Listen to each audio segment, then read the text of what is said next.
is Making Stitches, and this time we hear from Sarah Corbett from the Craftivist Collective about the art of gentle protest. I talk about gentleness as the golden thread in craftivism because I don't mean gentleness as in passive or weak, but as really carefully done, really considered. And as you mentioned before, if you put love throughout whatever you make, it's hard to measure it and to show like physical evidence of it, but that person who sees it or receives it can feel it, I think, can really feel that you've not only done it carefully, but you really care about the issue you've stitched about, you care about how they're feeling.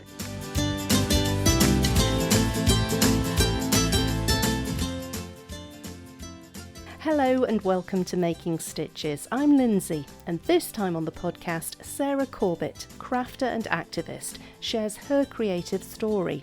From growing up in a politically active family in Everton in Liverpool to leading thousands in acts of craftivism in a bid to change people's minds about key policy issues and speaking up for the underrepresented.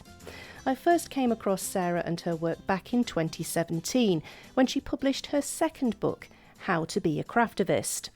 But it was her appearance on a BBC documentary recently with the comedian Jenny Eclair which reminded me about her work, and I was compelled to ask her onto the podcast.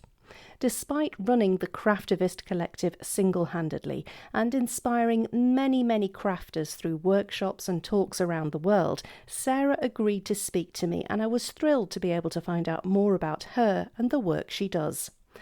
I'm sure you'll find Sarah's story as inspiring as I did, and do stay tuned to the end to hear an exclusive about Sarah's upcoming project which she'd like you to help with. Here's our conversation now. Sarah, first of all, thank you so much for speaking to me, because I know you're incredibly busy with so many things going on at the moment. Thank you very much for joining me for Making Stitches.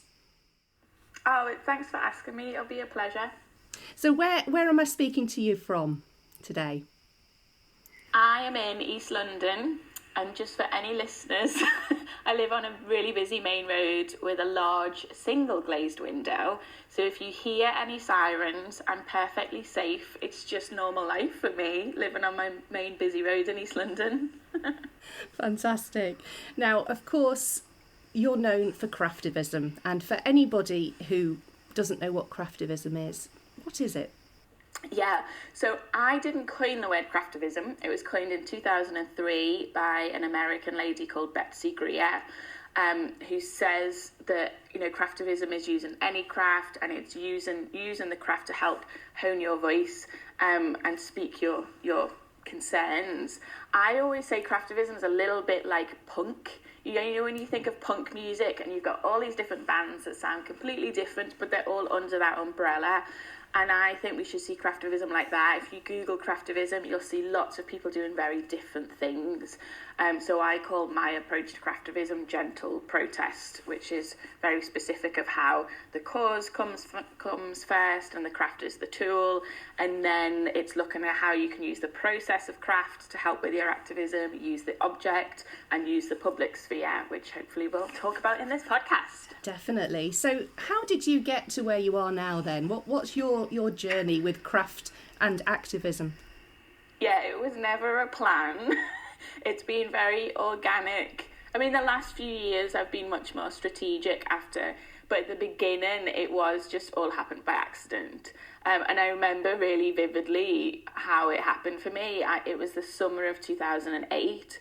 I'd just moved to London for a job with the UK Department for International Development. My background is in activism, so I'm from Everton, which is still a very low-income area with lots of inequality. My dad is still the local vicar there, and my mum was a nurse, and then a full-time mum of 3 kids under the age of 5 at one point, living on the 14th floor of a tower block, which for any mums listening will know the stress of it all. And then she became a local politician because they were always involved in community development. So I grew up very much as an activist, but also quite shy, but loved listening. So most of the community development campaigns, whether it was local issues on housing or national issues or even international issues like South Africa apartheid, most of those campaign meetings would happen in our back kitchen in the vicarage. And we'd have, people of all faiths and none involved, and bishops involved, and media plans, and lots of stuff going on. So I ended up working in campaigns and really caring about social justice and knowing that activism could work if it was done strategically and thoughtfully. And in 2008, I moved to London for the job, and I joined lots of activist groups, and I just didn't fit. So many, I really cared about these issues, and I thought this is how I'll find a group of friends. And a lot of it was very performative or very extrovert. In my job, training people how to be, young people how to be active citizens, a lot of the charities were like, we just need lots of signatures on petitions. You don't need to have a big conversation with them about climate change. But that was, 15 years ago. We did need to explain what global warming was. So on this train to Glasgow in the summer of 2008, I had 5 hours on the Pendolino train, and I get quite travel sick, and I knew I couldn't do my work on the train. I loved to draw and paint, but I knew I couldn't do that on a tilting train. So I picked up a cross-stitch kit in East London of a little teddy. And one of the many things I love about craft is it felt really accessible. I didn't know what I was going to do with this little teddy, but it was just crosses, and I thought, I'm too tired to have a blank canvas and create something. I just want to use my hands. And I immediately noticed how separating the thread slowed me down, calmed me down. I hadn't noticed how shaky my hands were, how shallow my breath was, but using the process of craft made me so mindful of how my body was. And I'd never asked in activist groups, and activists have never asked me then, how are we feeling? What are we bringing to our activism? People do more now. But I just noticed that the process also, I had so many uncomfortable questions to ask myself of, can I be an activist? Is it burning me out? Can activism be kinder? I was having a bit of a quarter-life crisis, and the comfort of crafting this little teddy really helped me delve even deeper into those questions to find the answers, whereas without using my hands in a repetitive, slow and, soft way with the fabrics, I kept thinking about it and then going, oh, this is too big a thing and I'm getting a bit freaked out and a bit anxious, so I'll go do something else. And then people on the train, the people opposite me, were asking what I was doing. And the British listeners will know that we're not great at talking to people that we don't know. And with my activist background, I immediately thought, I didn't say it to the couple opposite me on the train, I thought, if only I was cross-stitching a quote from Gandhi, we could talk about inequality or something. And that made me think, okay, I think the process could really help my own activism in terms of critical thinking and deep engagement and compassion for myself and others. It was creating conversations with people, and then I came up with this idea of, well, maybe I could do mini cross-stitched banners that you hang somewhere for people to find on their own without feeling confronted. So my brain naturally just came up with all these ideas and thought it was very much common sense that craft and activism was fit. So I googled the words craft and activism as a typical millennial, and the word existed, but there wasn't any groups I could join or projects I could do. And it was very much rooted in Betsy's love of knitting, and I'm not a knitter, so she joined lots of knitting groups and said the personal is political, people make, do and amend, and that's a form of activism. Whereas I was coming more from what's the social change issue problem, what's the solution, who are the power holders, how do we campaign, to them in different ways. But she was very gracious and still is, and says anyone can use the word craftivism. And I said, could I tinker and come up with my own projects and use the word? And she said, do whatever you want. So, that was 2008, and look where we are now. I'm still honing my craft, but I started setting up a little blog just because my friends and family and colleagues were asking, what's this weird thing I've heard you're doing? And as an introvert and someone who's quite shy of attention. I was like, I'll put it on this blog that you can just read. But I suddenly, within months, you know, from that summer of 2008 up to the December, had people all over the world asking to join in, saying, I'm a burnt out activist too, or I'm an introvert, or I love craft and I want to use it for a social purpose. So it just sort of grew into setting up the Craftivist Collective, providing kits and tools for people, having books for people, doing more national and global projects. So very led by how can I be of use, what do crafters need, what do activists need, and where can craftivism complement other forms of activism to add to the toolkit, not to replace other forms of activism. So I'll still go on some marches if they have a clear goal and they're not, you know, unkind, and I'll still sign lots of petitions, and I have lots of boring meetings with decision makers that don't involve craft. But craft has been incredible of helping change hearts and minds and policies and laws through the gentleness approach I use. And if it didn't work, I wouldn't do it, and I wouldn't have said yes to this podcast because it wouldn't be a good use of any of our time. So it happened in a very strange way, but intuitively it felt right. I don't know if that sounds a bit hippie, Lindsay. Not at all. Well, I mean, my next question was, you know, does it work? Because, I mean, it's beautiful. The mindfulness, which is just, it's the buzzword at the moment more than anything, really, isn't it? But the mindfulness of actually stitching and producing something that you don't make these things in 5 minutes, do you? There's an awful lot of time and there's love goes into every stitch as well. But how does it work in getting a message across? Yeah, I mean, so at the beginning, I was definitely like, oh, all these elements are so helpful. And then when people asked to join in, and I set up a little London group where I was, and we met in a cafe in the British Library, and people wanted a project every month. So I was like, okay, I'll create a project every month. And actually that was the wrong way to do it, because people just wanted new stuff, and it was very much focused on the final object. And what I didn't want to lose is exactly what you've said. I don't want people to lose the opportunity that the process of handicraft helps with mindfulness, helps with critical thinking, helps with asking ourselves uncomfortable questions we should be asking ourselves, but using the comfort of craft for that. So all of my projects have craft of thought questions in them. So once your hands know what you're doing, and you know, all your listeners will know this, you know, your brain starts wandering off about what are you going to make for your tea, what's on your to-do list, lots of other stuff, you sort of get in the flow. And that's when I tell people, look at your craft of thought questions, whether you're on your own stitching in your bedroom without anyone knowing, or whether you're in public or in a group and, you know, tweeting as you go along. Look at the craft of thought questions, and the first question is always, each project has a different objective, but the first question is always around what are your values and how are you threading them through what you do say and think, and how are you threading them through this object with its own objectives. So they're big, juicy questions, and it's good to think about it, you know, in a monologue on your own or with others, or listen to other people's answers. And I love the fact that I do say to people, especially at workshops, because I've done hundreds of workshops to thousands of people all around the world now. In person is my favourite, so it's very sensory. But you can see some people who know how to craft just without even thinking. Their hands know what to do, and they separate the thread and they do this. And I'm focused on hand embroidery and paper craft, not machine stuff, not woodwork where you might chop off a finger while you're thinking through your craft of thoughts, but very much the stitching and the sewing.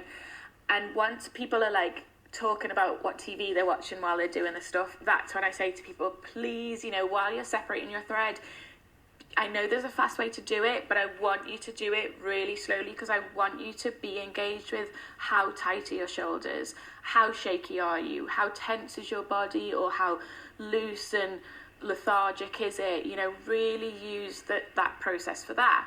When you're threading your needle, notice if you're really impatient and angry with yourself. Are you being kind to yourself, or are you beating yourself up for not doing it? You know, bear that in mind in your activism, because you might be so hurt and angry about some stuff that you bring that into your activism, and that doesn't help your activism. It can actually harm it.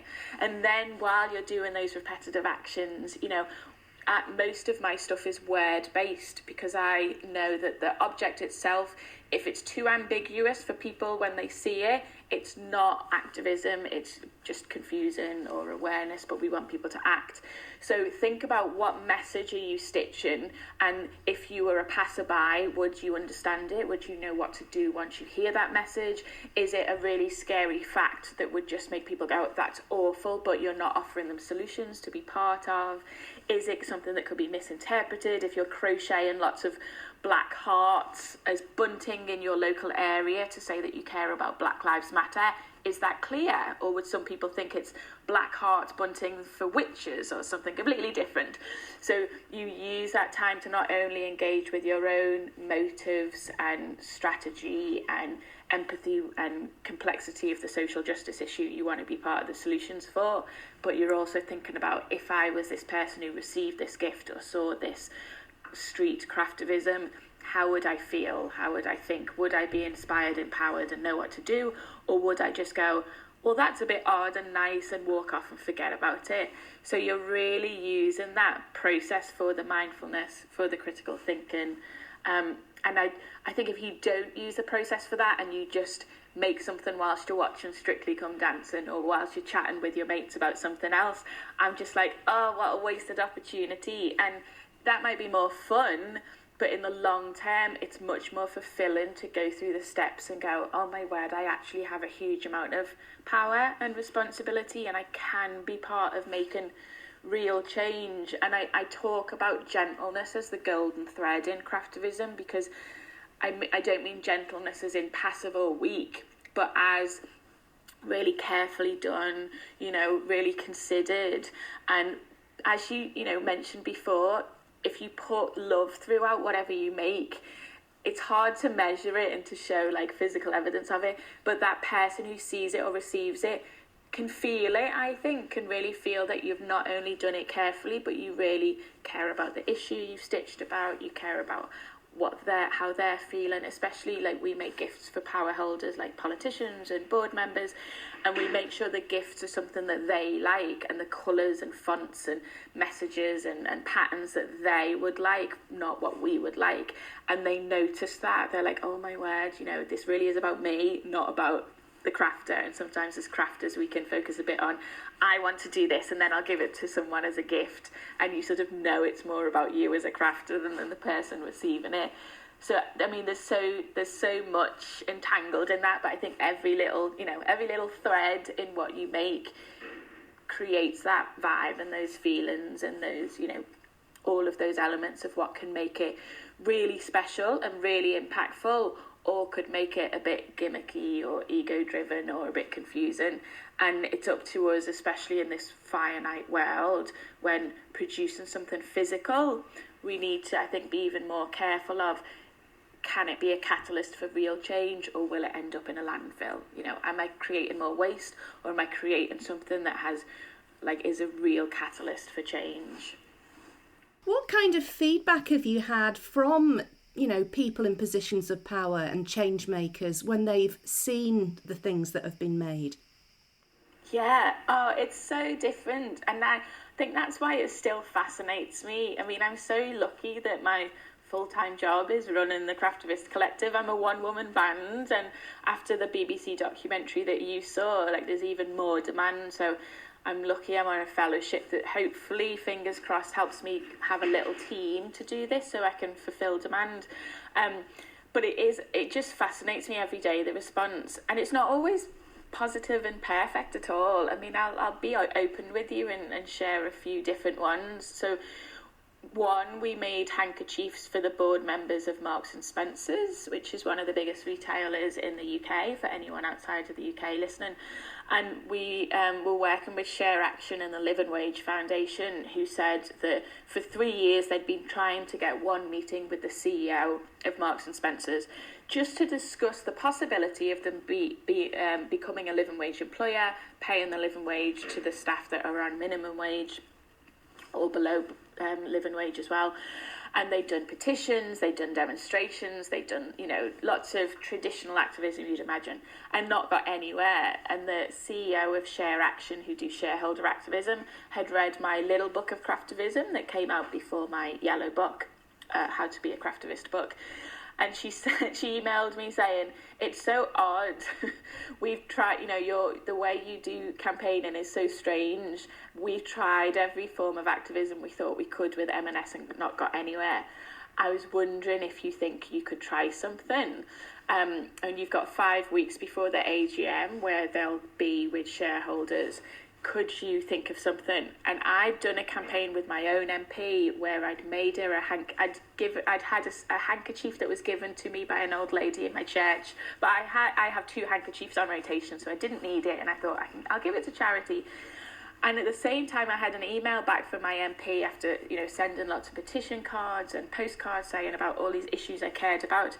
Her office had contacted me saying, stop emailing us, stop contacting us, this is a waste of your time and our time and a waste of charities' money, because it was linked with different charities. And I was so angry. My mum's a local politician. I know politicians, we as constituents, they're supposed to represent us. So instead of getting angry and replying, I did the hoovering and I came up with this idea of, why don't I use my handkerchief from this lovely lady, which was a lilac handkerchief with little flowers on, and I stitch a handwritten message over, handwritten in a biro saying, dear my MP, his name was Jane, please don't blow it.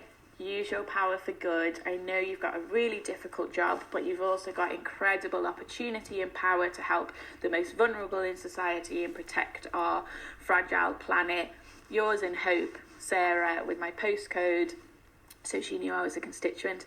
And I stitched over it, and it took a number of days and a number of hours, but it really helped me think about, okay, she doesn't see me as a potential voter. She possibly sees me as one of those activists that's very angry and aggressive and might not be so kind to her. So I made her this handkerchief because I knew if I asked to meet her, she could make an appointment for me to see her in her surgeries as a constituent. So I handed her this handkerchief saying, we don't know each other, Jane. Yes, I've been sending these campaigns that I care about for your support, and I can see that we have very you voted against a lot of them, we have different perspectives and views, but I'd love to know what made you want to be an MP, and tell me about why you voted in this way. I'm really keen to know. And by handing her I was very shy and quite embarrassed, handing her this handkerchief that I'd backstitched over my own handwriting with this long message that took about 10 hours, she immediately went from being quite stern to looking at it. She then looked at the back, which any crafter knows, like, oh, maybe she's a stitcher, because she looked at the back. And then she said, oh, wow, that must have took ages. I started a cross stitch for my friend for her wedding, and it's 10 years later and I still haven't finished it. And we had a laugh about that. And it just led from being this me against you to something in common. It was a very small object. I hadn't tweeted it. Instagram didn't exist then. Can you believe it? And it just created this critical friendship rather than being aggressive enemies. So when Share Action said, what could you do? I didn't want to come up with a new campaign for the sake of it, which often we can do as crafters because we have lots of creative ideas.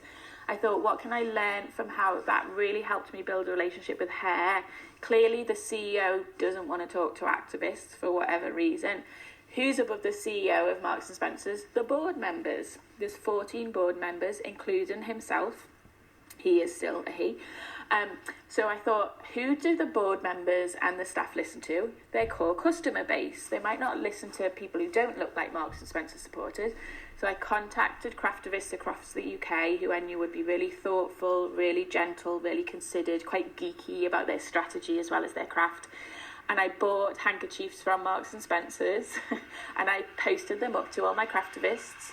There's one of the alarms, if you can hear it, going past. I think it was the police. And I said, I want you to Google everything about your board member, from what colours they wear, are they really flamboyant and loud, are they quite shy? Look on LinkedIn at their career path.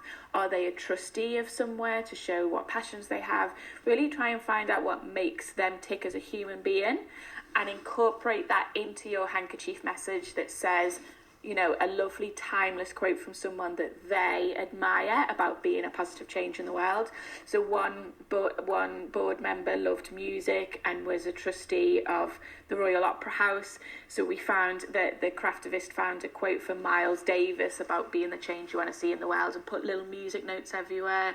One of them was involved in Kew Gardens and loved gardening. So they had a quote from Anita Roddick about flourishing in business. And I didn't, part of me was like, this worked really well with my MP as a catalyst for longer conversations with her, and she'd get back to me, and her office would get back to me as the hanky girl, and it was really good. And I thought, that would be the goal.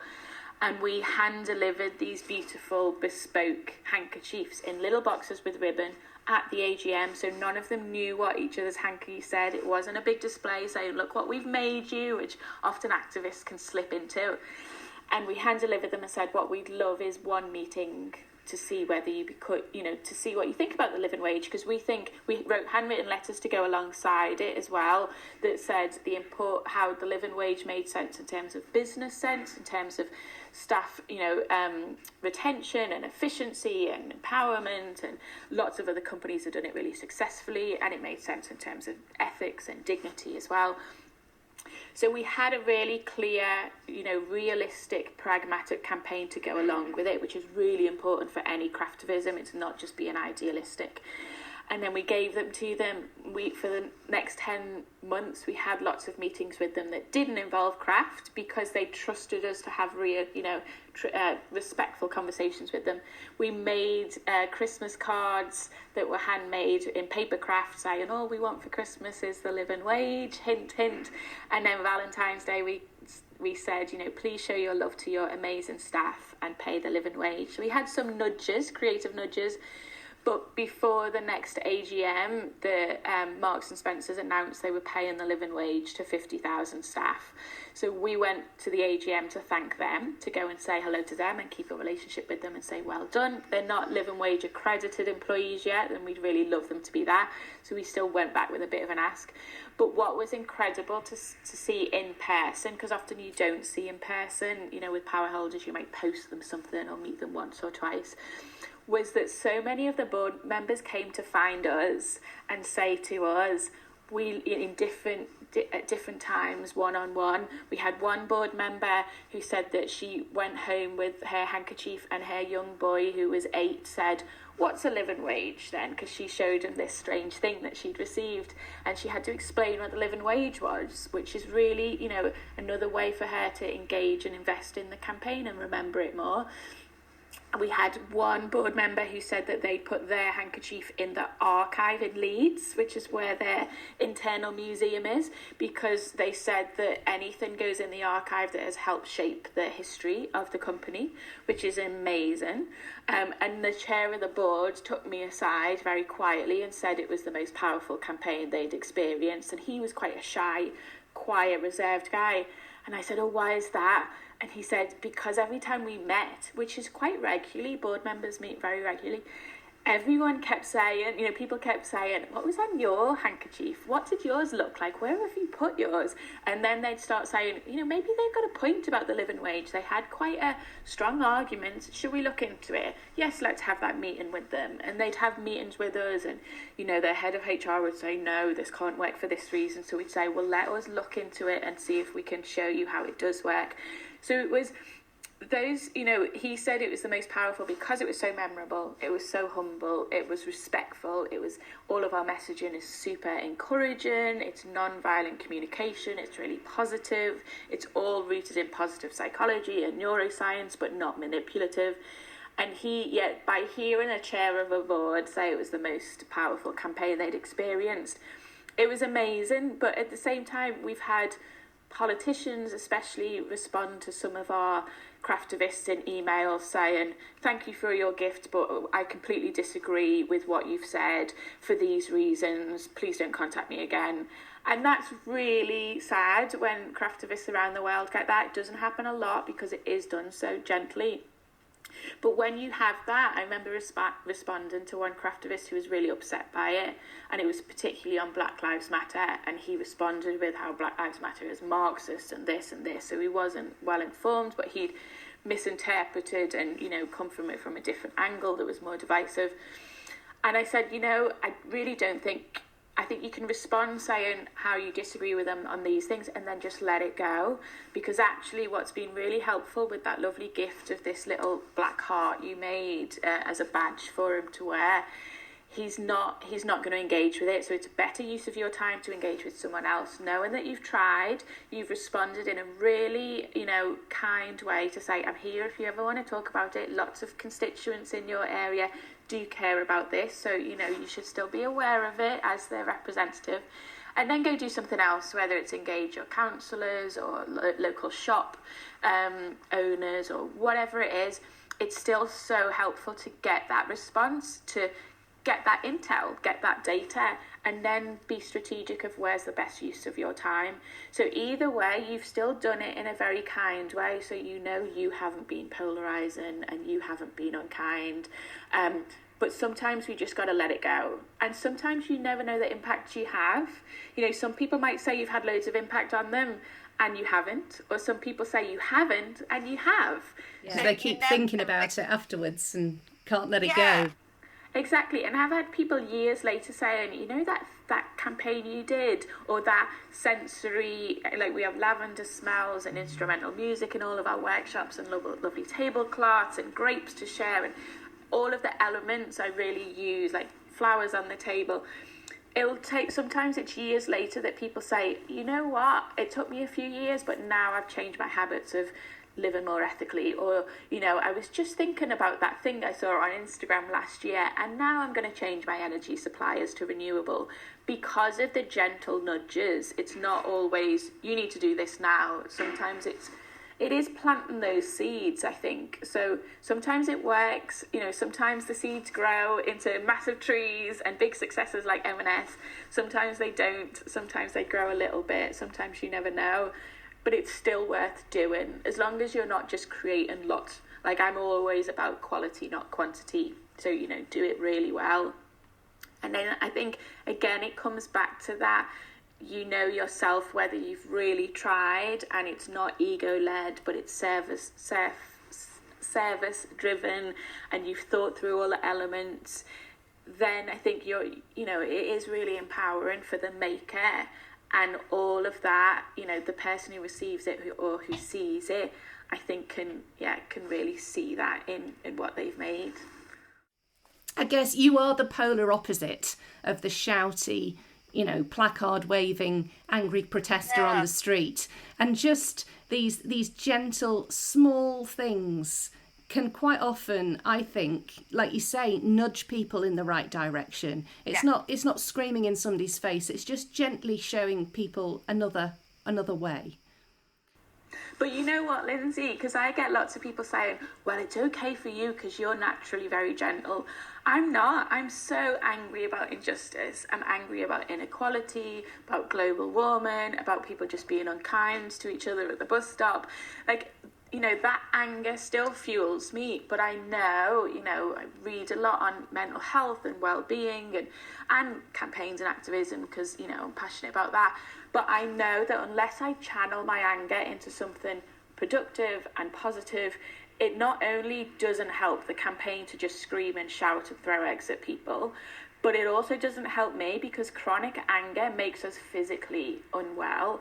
So, I keep talking about common sense because I'm like, yes, we need people on the street to speak out. We need those, quick actions that get media because as you know, as a journalist, media want those quick, easy responses. But at the same time, if soon as one person out of 1,000 throws a brick, the media focus on that, and then the power holders have got a tiny excuse to say, well, we can't talk to these activists because they're violent and they're throwing stuff at us. Or the neuroscience of being named and shamed means that you naturally never want to engage with that person again because they've made you feel so bad. Whereas our gifts they're bad surprises, whereas good surprises like our handkerchiefs or something you see on the street, they create dopamine. So that person who sees it might see our little Craftivist Collective label on our street art and say, oh, I'm going to look up that because that in my, subconsciously their body saying, I want more of that good surprise because it gives me dopamine. Or like the M&S board, they were willing to speak to us again and look for us at the next AGM because their body was saying, they gave us dopamine, I want more dopamine. So sometimes it's subconscious, sometimes it's conscious, but I don't want people to think craftivism is the only thing to do. Like, we do need to, if someone says something xenophobic at the bus stop, I get on lots of buses, not at the moment with lockdown, but if someone says something xenophobic, I'm not going to run home and cross-stitch them something. I'm going to say, oh, that's a big statement, let's unpack that. Or, oh, that sounds like you've been hurt somehow, like, are you all right? But, a bit concerned that you're saying everyone's like that. There might be some people like that, just like there's some British people like that, and just have those little gentle conversations. But I am still angry like everyone, but I know to, again, gentleness, one of the definitions of gentleness is self-control, self-awareness, emotional intelligence. So, we do need some of the loud stuff as well. But this isn't just, any listeners are like, well, I'm not gentle, I'm really angry. I think craft is an incredible tool to help you channel that anger, and we should be angry about injustice. But we shouldn't, Martin Luther King's one of my absolute activist heroes. So I reread so many of his sermons and essays and speeches because he was incredibly emotionally intelligent and strategic. And I often think, what would he do if he was a craftivist, and what would he do as an activist nowadays? He wouldn't, Michelle Obama talks about when they go low, we go high. We have to keep in check with ourselves because our immediate response is often to have a tantrum. And we can see it in our kids, they're figuring out what to do. But a lot of adult activism can slip into immature tantrums. And actually, if we really care deeply about the cause, we need to check in with ourselves and be like, am I part of the solution, or could I improve myself a little bit? And craft isn't the only thing to do, but it is one tool that I think is really a valid thing to add to our toolbox.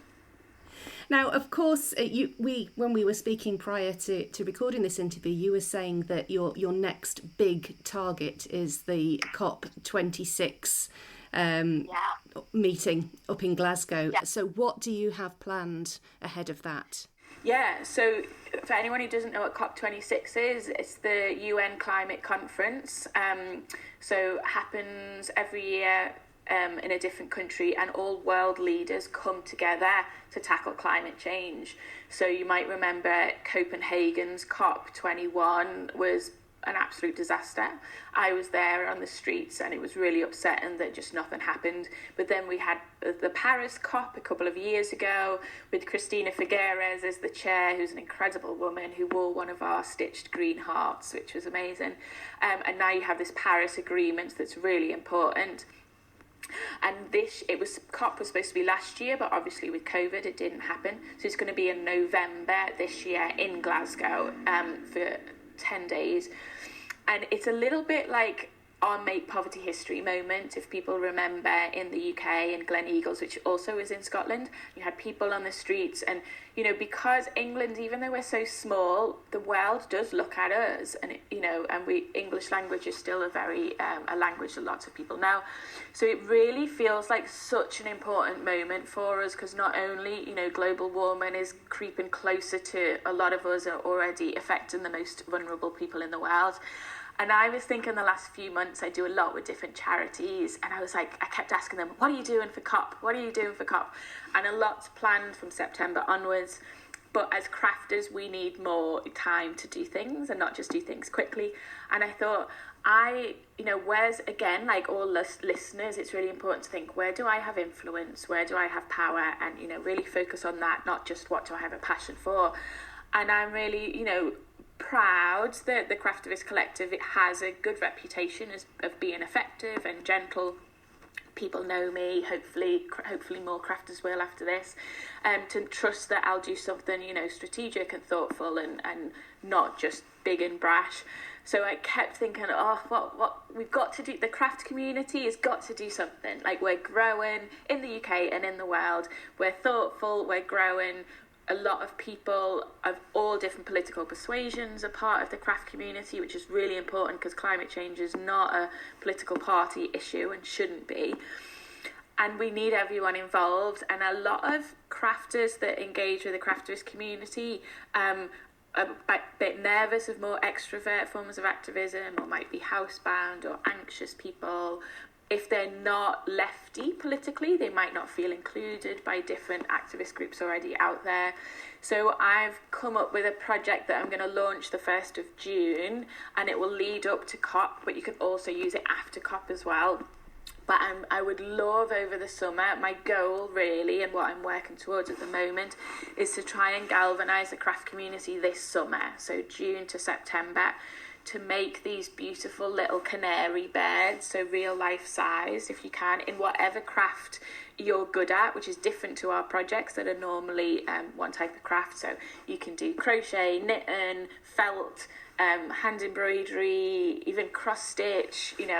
All listeners, imagine what you can make as a beautiful canary bird on your own, and using the process. I'll have craft of thought questions for you to think through about what you can do on climate change and how you can encourage others and world leaders. And then we're going to ask you to take a picture of your canary somewhere in public, with a lovely little banner, and I'll have different patterns for people as well, but you can use your own pattern, saying about how we're joining the Race to Zero, the hashtag Race to Zero, which is the UN global campaign, which is brilliant and got lots of different actions you can take that aren't craft related.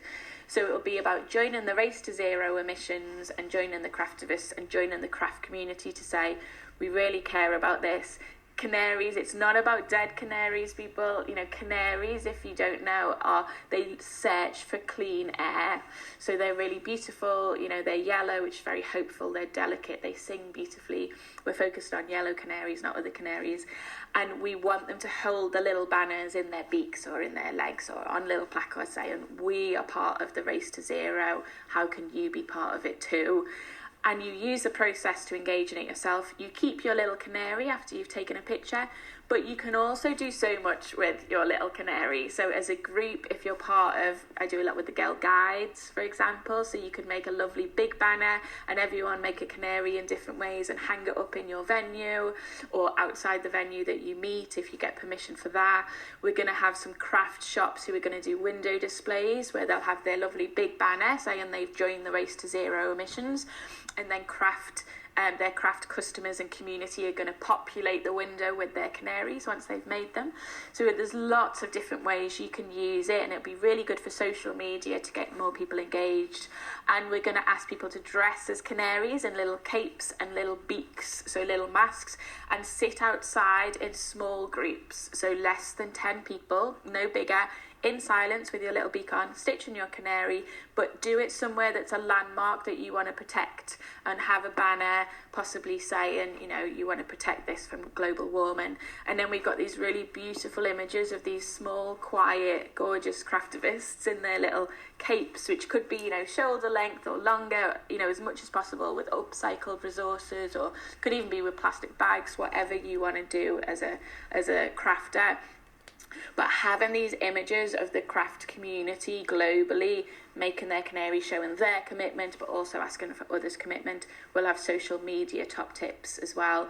And Crafternoons, I'm going to do some Zoom webinars and chats every fortnight to say, how are we doing? Make sure that you guys tell me, do we want a session on climate change and mental health? Do we want a session on youth? So we'll use the summer to galvanise each other, support each other, tell me what more you need as well, share each other's craft of thoughts and journeys.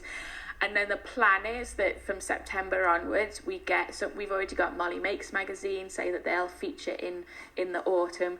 So we want to gather all these beautiful images and stories and case studies and craft of thoughts from you guys, so that in the autumn onwards, the media have got all of this beautiful content to say, isn't this interesting? The craft community care about climate as well. It's not just a lefty issue. It's not just a people who love trees issue. This is all of us.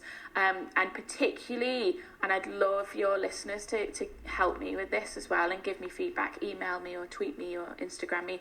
I really want us to get into media that don't normally cover climate change issues. So in the UK, we're not going to focus on the Guardian magazine, but, you know, can we get in the style magazine of the Sunday Telegraph? Can we get in the Sunday Times as a lovely big feature? You know, where can we, again, always thinking, where can craftivism add to the activism toolkit?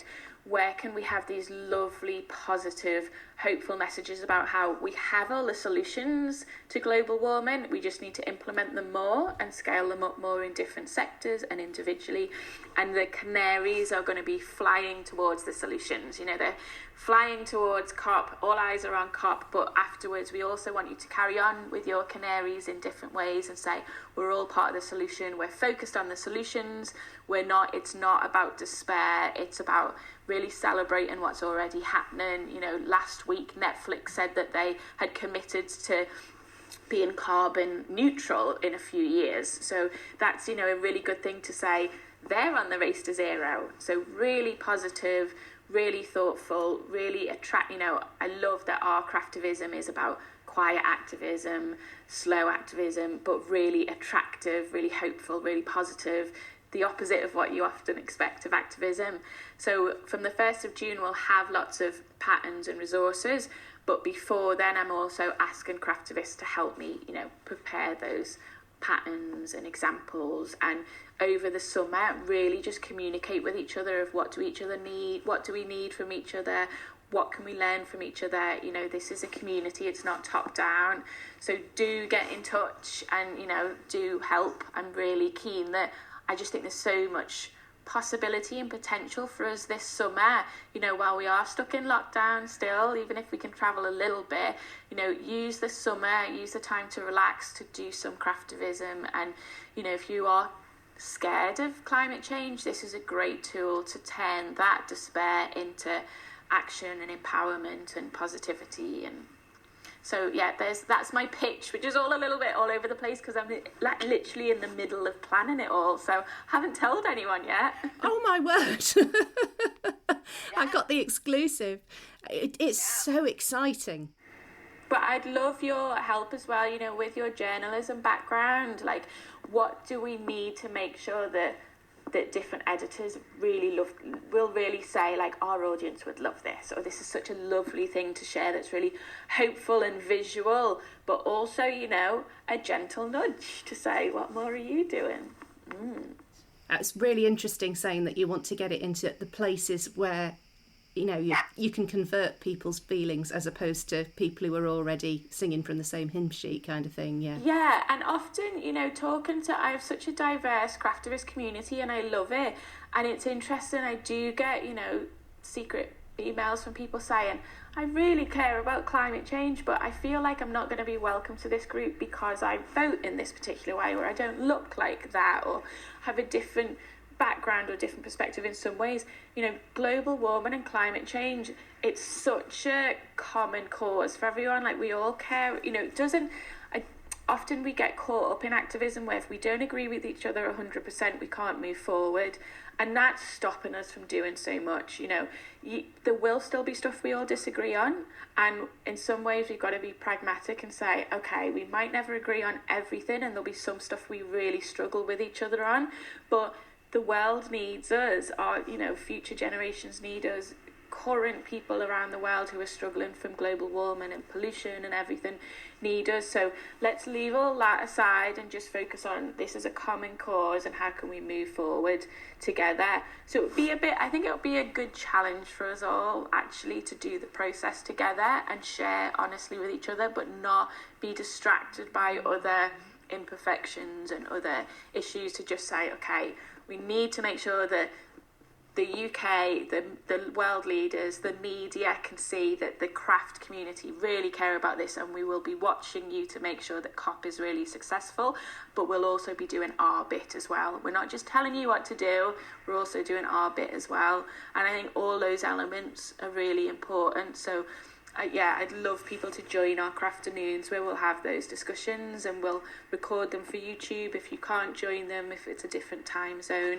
But let's just keep the conversation, climate craftivism conversations over the summer, and help each other on the journey. You know, we've got a few months over the summer, so think we can make a few canaries, don't you reckon, Lindsay?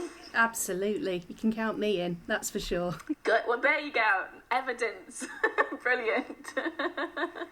Well, Sarah, it's been a real delight to speak to you today. Thank you so much for taking the time to speak to me. I really appreciate it. Oh, well, thank you for doing this podcast just off your own back and getting such a lovely organic community. I mean, it's scary and it's a lot of time, isn't it? But I think that, shows your love of the craft community as well, and how I just think there's so much we bring to the world in our beautiful, craft, but also that gentleness that a lot of crafters have. Like, it's so nice to be able to connect with more people like yourself and feel part of this community. Wow, what an inspiration Sarah is. I'm really very grateful indeed that she was able to find the time to speak to me for so long. I could have listened to Sarah for hours.